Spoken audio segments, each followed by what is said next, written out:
आणि संत गजानन महाराज यांच्या प्रकट दिनानिमित्त भंडारा शहरातील गजानन महाराज मंदिरात पहाटेपासूनच भाविकांची मोठी गर्दी बघायला मिळते। भंडारा शहराच्या प्रमुख मार्गावरून गजानन महाराजांची भव्य पालखी काढण्यात आली। फुलांनी सजवलेली ही पालखी आकर्षणाचं केंद्र ठरते।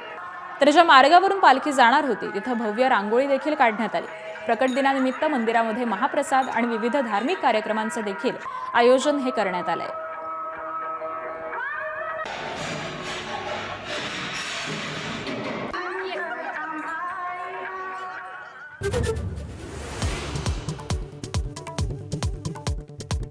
2047 ला भारताचे तुकडे करू म्हणणाऱ्यांचे तुकडे पडतील, सरसंघचालक मोहन भागवत गरजले।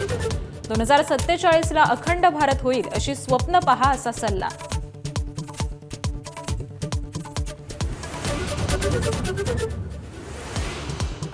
सरसंघचालक ब्राह्मण SC ST असा नसतो, जो हिंदू असेल आणि काम करेल तोच सरसंघचालक होणार।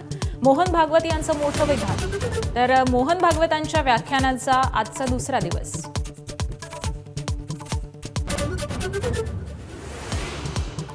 विधानसभा, राज्यसभा आणि विधान परिषद निवडणुकीमध्ये मवियामध्ये एकमेकांना मदत करावीच लागेल। उद्धव ठाकरेंनी पुन्हा विधान परिषदेवरती जावं अशी विनंती केली आहे, संजय राऊतांचं वक्तव्य।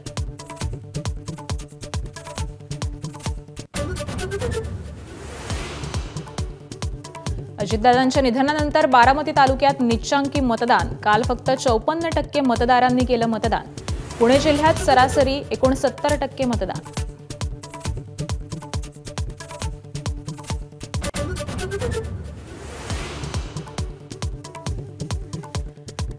परीक्षा केंद्रांच्या परिसरात झेरॉक्स दुकानांवर बंदी। कॉपीमुक्त मोहिमेसाठी शिक्षण विभागाचा निर्णय।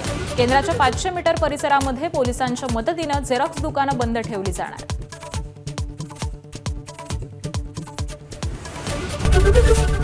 ABP माझा, उघडा डोळे बघा नीट।